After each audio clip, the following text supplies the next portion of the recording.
So President Obama has announced he wants to carry out a military strike against Syria, but will be seeking congressional approval to do so. RT's Marina Portnar is joining us live now with more on this statement. So Marina, in effect, this is a declaration of war on Syria?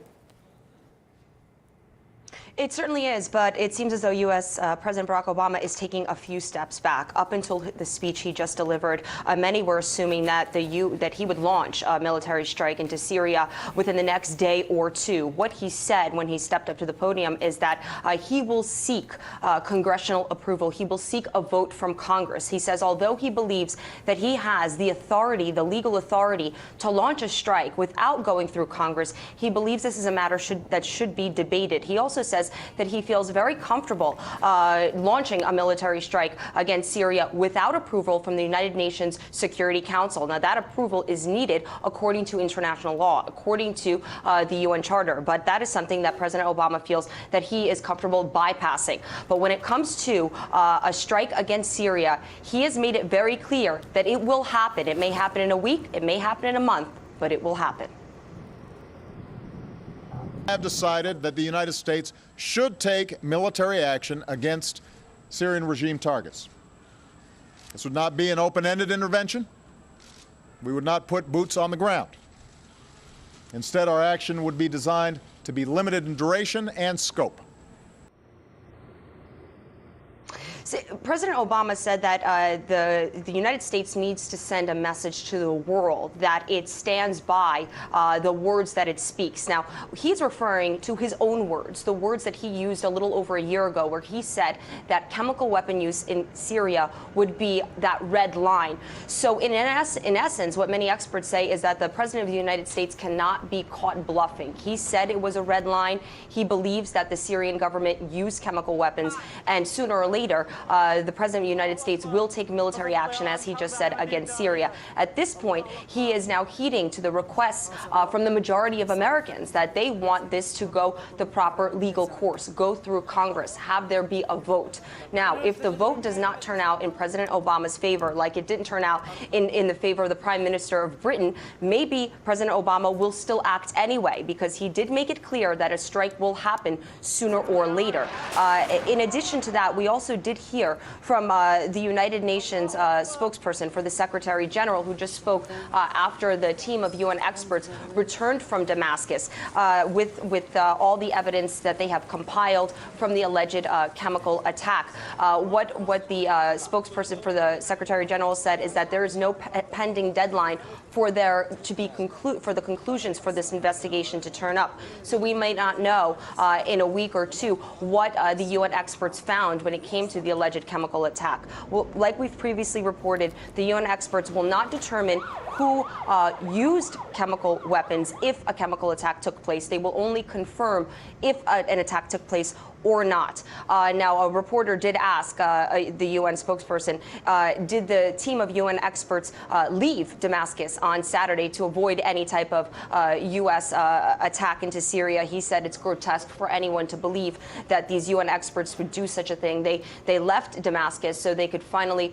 go back to their labs and assess all the evidence they've compiled, all the toxic material or alleged toxic material, or the samples from the soil, the testimony they've received, and they will report back to the Security Council whenever they find their conclusion. Now, the Secretary General of the United Nations is asking the international community to not take any action until the conclusion from the UN experts comes back to the international community. That's also a request that Russia has made and many other countries have made. At this point, according to U.S. President Barack Obama's most recent statements, the military actions taken by the United States will not be imminent. They will wait until these actions will take place after Congress votes on any move for the U.S. to take on Syria. So it seems as though there is a bit of a delay in President Obama's plan to take action against Syria militarily, but he says it will happen Marina, thanks very much indeed for that. RT's Marina Portnar with that immediate reaction there from New York. Well, we can now talk on the phone to RT's Maria Fanoshina. She is in Damascus right now. So Obama's saying that he definitely wants to take military action. He doesn't know when he's going to put it through Congress. What is the reaction there? I know it's very early hours there, and this announcement's only just been made by Obama, but what are you gauging there in Damascus at the moment, Maria? Good evening, Bill. I have to say that we've just been hearing Obama's speech from White House with a group of Syrian citizens. And if at the beginning I noticed that people seemed a little bit nervous and tense, of course, what I saw at the end of Obama's speech in people's eyes was kind of a relief, because obviously what Obama was saying, that he will seek authorization from Congress for taking military action against Syria, although he had said that he thinks that this would be a right thing to do, a military response to what is going on in Syria. But anyway, that means a delay in any strike, an attack against Syria, and this is why people here in Damascus, I mean, they've understood that at least it is not going to happen tonight, and this is how they live here. They are waiting. They've been waiting for several days already, and they got used to this waiting mode, I have to say.